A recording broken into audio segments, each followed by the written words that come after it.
കർത്താവായ യേശുക്രിസ്തുവിന്റെ അത്ഭുത നാമത്തിന് സ്തുതി. സഹോദരൻ ജോയ് തോമസിന്റെ സന്ദേശങ്ങളിൽ നിന്നും പരിഭാഷപ്പെടുത്തിയ പ്രഭാത ധ്യാനത്തിലേക്ക് ഏവർക്കും സ്വാഗതം.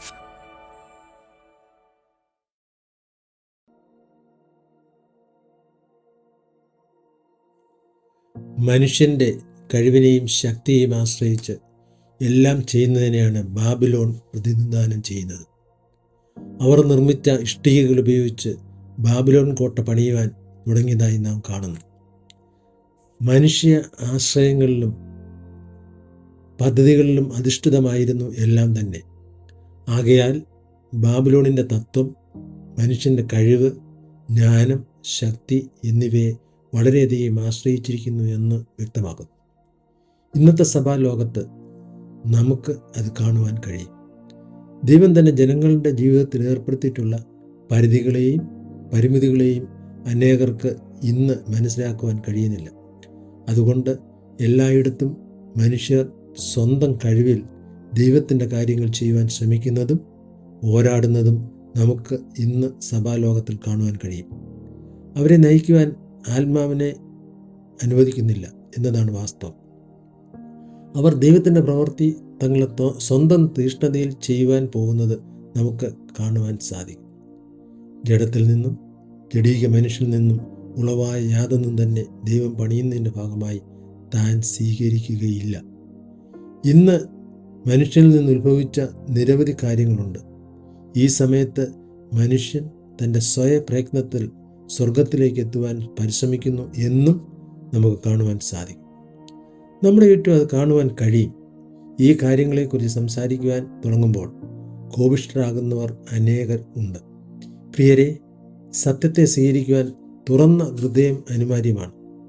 നാം സമയങ്ങളെ തിരിച്ചറിയേണ്ടത് അത്യാവശ്യമാണ്. ഈ സമയത്ത് ദൈവം എന്താണ് ആഗ്രഹിക്കുന്നതെന്ന് നാം അറിയേണ്ടതുണ്ട്.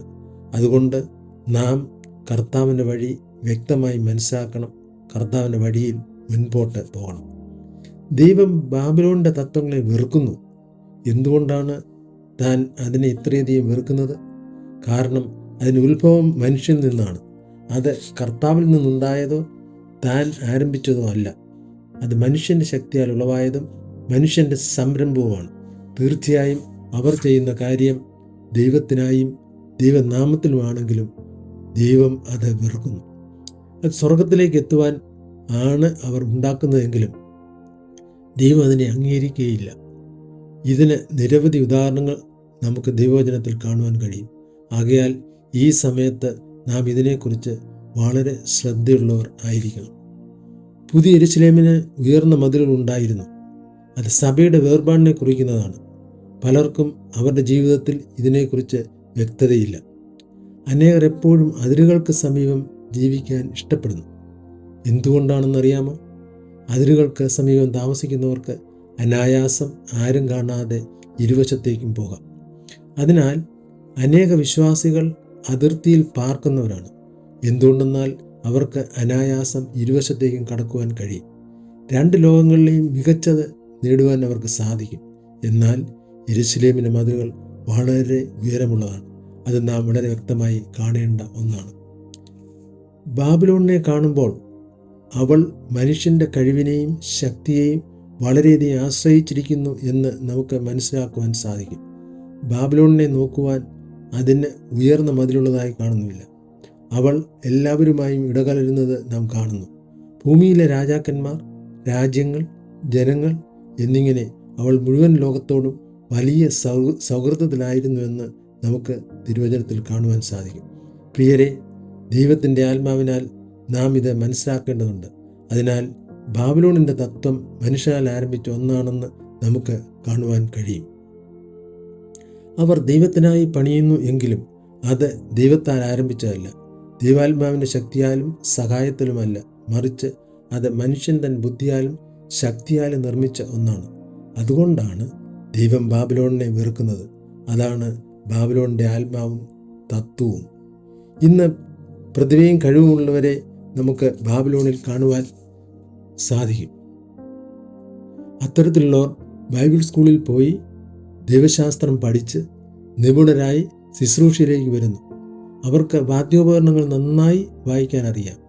അവർ പ്രതിഭയും കഴിവുള്ളവരാകിയാൽ പ്രസംഗത്തിലും നിപുണരാണ്.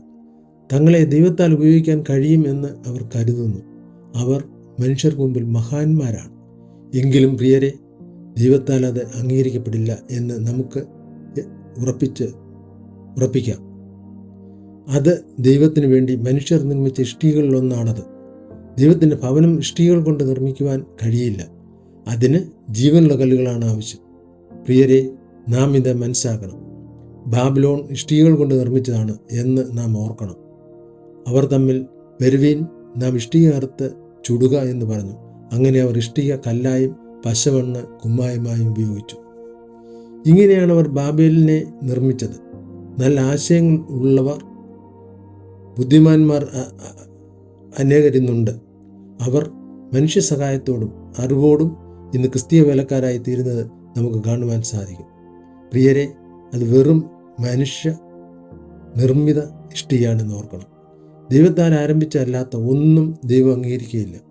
സർവശക്തനായ ദൈവത്തിന് മുൻപാകെ അത് വെറും ഇഷ്ടിക മാത്രമാണ് എന്ന് നമുക്ക് മനസ്സിലാക്കാം. ഇന്ന് ദൈവത്തിന് വേണ്ടി കാര്യങ്ങൾ ചെയ്യാൻ കഴിവുള്ള വ്യക്തികളെ മനുഷ്യർ തിരഞ്ഞെടുത്ത് സഭയെ പരിപാലിക്കാൻ നിയമിക്കുന്നതും കാണുന്നുണ്ട്. പ്രിയരെ, മനുഷ്യരാൽ നിയമിക്കപ്പെടുന്നതെല്ലാം വീണ്ടും ഇഷ്ടികകൾ മാത്രമാണ്. ദൈവത്തിനായുള്ള വെറും മാനുഷിക പരിശ്രമങ്ങളെല്ലാം കർത്താവിന് മുൻപാകെ വെറും ഇഷ്ടികകളായി അവസാനിക്കുന്നു. പുതിയ യെരൂശലേമിനെ കുറിച്ച് വെളിപ്പാട് പുസ്തകം 21 അധ്യായം 1-2 വാക്യങ്ങളിൽ നമ്മളിങ്ങനെ വായിക്കുന്നു: ഞാൻ പുതിയ ആകാശവും പുതിയ ഭൂമിയും കണ്ടു. ഒന്നാമത്തെ ആകാശവും ഒന്നാമത്തെ ഭൂമിയും ഒഴിഞ്ഞുപോയി, സമുദ്രവും ഇനിയില്ല. പുതിയ യെരൂശലേം എന്ന വിശുദ്ധ നഗരം ഭർത്താവിനായി അലങ്കരിച്ചിട്ടുള്ള മണവാട്ടിയെപ്പോലെ ഒരുങ്ങി സ്വർഗത്തിൽ നിന്ന്, ദൈവസന്നിധിയിൽ നിന്ന് തന്നെ ഇറങ്ങുന്നത് ഞാൻ കണ്ടു. ദൈവത്തിൻ്റെ മഹത്വമുള്ള സഭ സ്വർഗത്തിൽ നിന്ന് ജനിച്ച ഒന്നാണ്. സഭയെക്കുറിച്ചുള്ള ചിന്ത ദൈവത്തിൻ്റെ ഹൃദയത്തിൽ നിന്നുളവായതാണ് എന്ന് നാം മനസ്സിലാക്കണം. ഞാൻ എൻ്റെ സഭയെ പണിയും എന്ന കർത്താവിൻ്റെ വാക്കുകളെ നമുക്ക് ഓർക്കാം. അടിസ്ഥാനമിട്ട കൈകൾ തന്നെ സഭയെ അതിൻ്റെ പൂർത്തീകരണത്തിലേക്ക് കൊണ്ടുവരും. ആ പണി പൂർത്തിയാകുമ്പോൾ കർത്താവ് വരികയും സഭ എന്നേക്കും കർത്താവിനോട് ഒരുമിച്ചായിരിക്കുകയും ചെയ്യും. അത് ഈ ദിവസങ്ങളിൽ നാം വളരെ വ്യക്തമായി മനസ്സിലാക്കേണ്ടതുണ്ട്. കർത്താവിൻ്റെ യഥാർത്ഥ സഭ ആത്മാവിൽ നിന്ന് ജനിച്ചതാണ്. അവൾ മുകളിൽ നിന്നുള്ളവളാണ്, ദൈവത്തിൽ നിന്ന് ജനിച്ചവളാണ്. ഈ ഒരു കാര്യം നമുക്ക് മനസ്സിലാക്കാൻ കഴിയുമെങ്കിൽ ഇന്ന് സഭയിലുള്ള നിരവധി പ്രശ്നങ്ങൾ ഒഴിവാക്കാനാകും. ഞങ്ങൾക്ക് ഇത് അറിയാം എന്നായിരിക്കാം നമ്മുടെ പ്രതികരണം. എന്നാലും ഇത് നമുക്കറിയില്ല എന്ന് ഞാൻ പറയുവാൻ ആഗ്രഹിക്കുന്നു.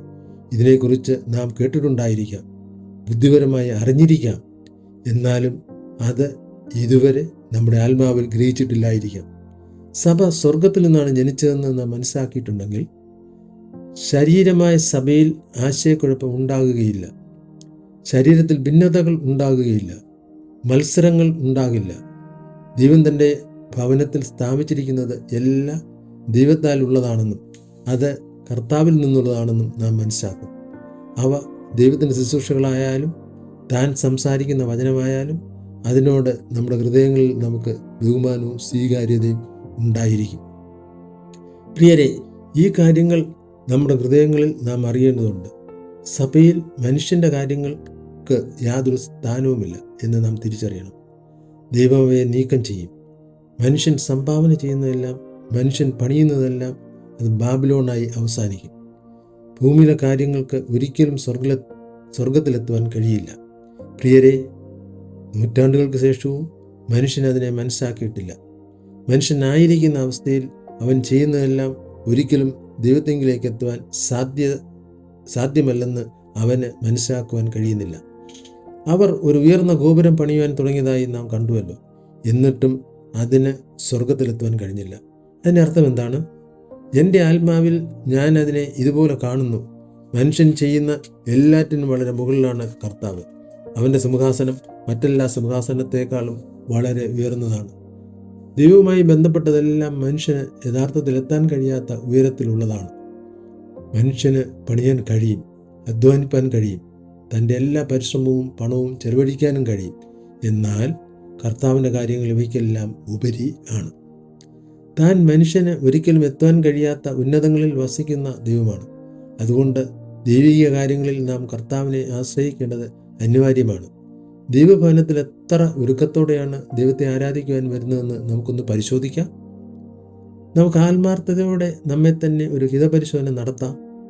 കർത്താവിനെ ആരാധിക്കുവാൻ വരുന്ന നാം യഥാർത്ഥത്തിൽ കർത്താവിനെ ആരാധിക്കുന്നുണ്ടോ? കർത്താവെ, ഇന്ന് അങ്ങയുടെ ഭവനത്തിൽ ഞാൻ അങ്ങയെ ആരാധിക്കുവാൻ ആഗ്രഹിക്കുന്നു. കർത്താവെ, അങ്ങയുടെ ആത്മാവിനെ എനിക്ക് തരണമേ, കൃപ തരണമേ. കർത്താവെ, വിശുദ്ധാലങ്കാരത്തോടെ അങ്ങയെ ആരാധിക്കുവാൻ എന്നെ സഹായിക്കണമേ എന്ന പ്രാർത്ഥനയോടെ ദൈവമുഖത്തെ കണ്ണുനീരോടെ നാം അന്വേഷിക്കാറുണ്ടോ? ഈ ചോദ്യത്തിന് സ്വയം ഉത്തരം നൽകുവാൻ ദൈവം നമ്മെ സഹായിക്കട്ടെ. ഒരു മതപരമായ കടമ ചെയ്യുവാൻ വേണ്ടി മാത്രമാണോ നാം വരുന്നത്? അങ്ങനെയെങ്കിൽ നന്നായി കടമ ചെയ്ത് ആ സംതൃപ്തിയോടെ നമുക്ക് തിരികെ പോകുവാൻ കഴിയും. നമ്മുടെ മാനുഷിക പരിശ്രമങ്ങളൊന്നും തന്നെ നമ്മുടെ ആരാധന സ്വർഗത്തിലെത്തുവാൻ സഹായിക്കുകയില്ല. അത് വെറും വിഫല ശ്രമം മാത്രമാണ്. ദൈവാത്മാവിലൂടെ മാത്രമേ നമുക്ക് ദൈവത്തെങ്കിലേക്ക് എത്തുവാൻ കഴിയും എന്ന് നാം അറിയേണ്ടതുണ്ട്. ദൈവം നമ്മെ സഹായിക്കട്ടെ എന്ന് നമുക്ക് പ്രാർത്ഥിക്കാം.